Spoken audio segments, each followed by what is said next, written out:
Right, Magadimko. Mishe Magadimse. Ningatotanga kuzwa kuti zita ndiyani rizeni. Zita ndichamugwaliwayo. Chamugwaliwayo. Anditi mukoma chamu rise basa.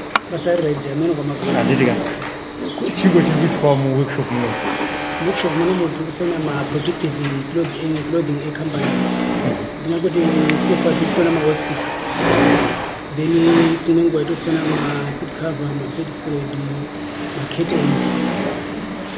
Kuti every protective clothing company ndio inoita mufundiro. Yakatanga rini project ini?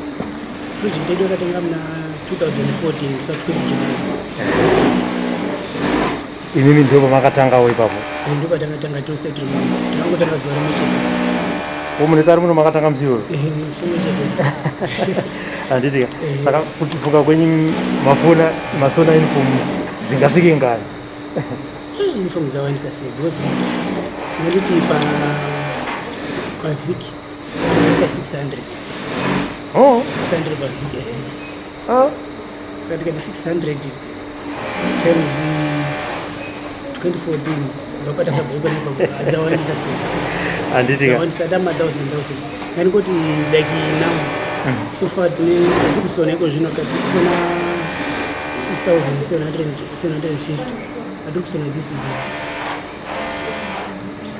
So when we should every season, what is the name?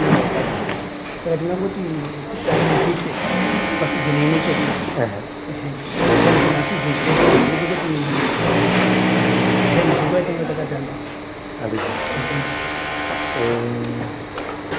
Saka vanhu vanoshanda muno vasarudza sei? Vanhu vanoshanda muno vakabva kucommunity. Tinangoti takareceive advert tisita ndiro community umwe namwe ari kwake tinogara muno Chisumbanje muno. Saka parikareceive advert takaona yakanamirwa kumamisha kwedu then shop takula takabudirira kuti dini tisenze treatment. Takapply to more than 50 but we qualify 10. So ndikuti pa 10 pona ipapo vanotura zosha then the rest tinotesa kipana. Muri kuti vanhu vari kufuna uniform vagare munharaunda yemuno muChisumbanje? Ya vari kusona vese vagare vemuno muChisumbanje. Pane here vamakambodzidzisa kuti uyu anga asingagoni vanoita kuti vamwe vanga vari qualified. Pane here vakatanga kutodzidzira kutanga muno? Andinganguti tese hapana munhu aikwanisa kusona tese takatodzidzirira panapa. Tese takadzidzisirwa panapa because wada 2 months tichidzidziswa hapana kana mumwe chete aine ruzivo. So that is what they say. Then gona utotuza kuti ari basic makola ari basic ku hemming uchitendesa buto. Saka munhu hapana pane taanoita hamuiti zvakangofanana? So far zvatifanana because vanokwanisa kuisa kola uyo overlock kuisa kana west bend. Saka takangotorotaita saka umwe namwe wakuziva zvaanoita. Kunyange zvazo munhu wese achiziva but process yacho inotangira pasi kana tiri muno hainde painotangira ipapo. Okay. Right. Process inotangira panapa ndopanonzi cutting table, cutting room. Saka totora machedu tichimaleya pamaleya kusvika panamba yatonga tichida kuti check according nemasaizi ekubita.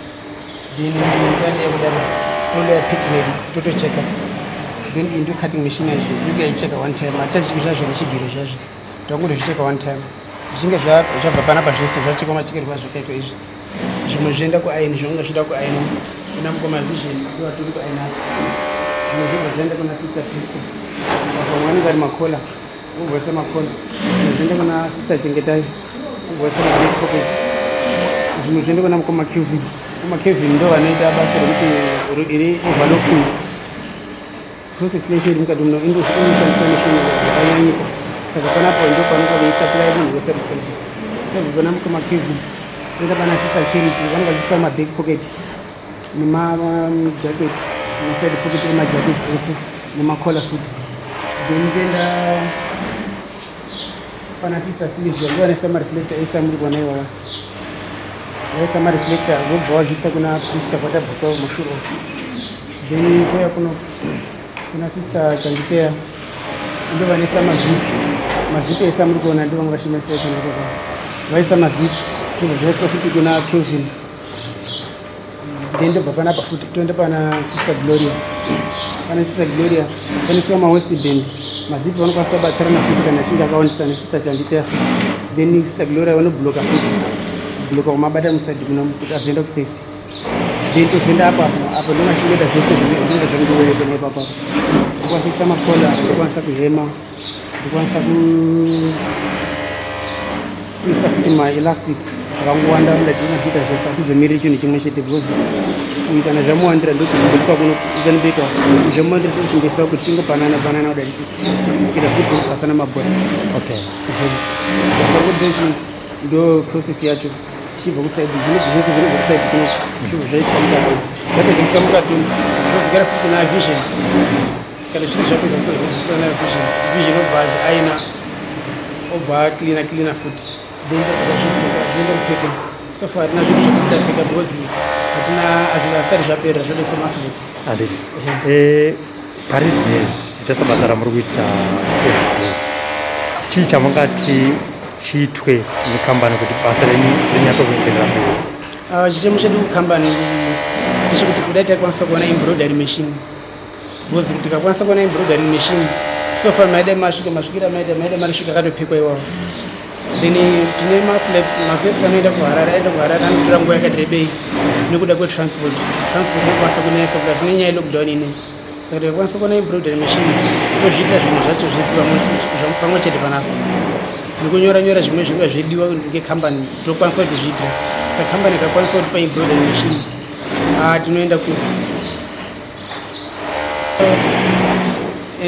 Toda kuti titenda kambani yegreenfield yakatisimudza tanga tiri muguruva so far takwanisa kupfekwa masutu imhaka yekambani. So I am so grateful to Greenfield Private Limited kuti mwari ngaramba chingowedzera ngangoti ndizvo chete.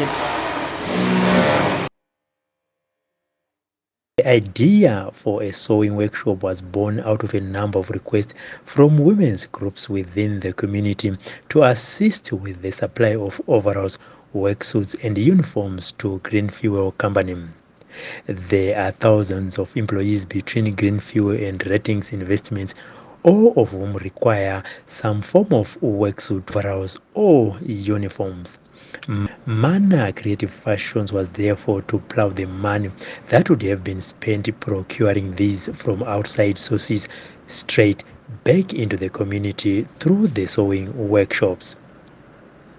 The benefits of the projects are therefore twofold in that overalls, worksuits and uniforms would be made locally, prioritizing community development in the area and ensuring that there is a consistent market supply. In addition, with the community eventually running the workshop themselves, the project is significantly facilitating sustainable development in the area. Mana Creative Fashions was officially opened on the 1st of September 2014 by Honorable Stembiso Nyoni and has been running successfully ever since.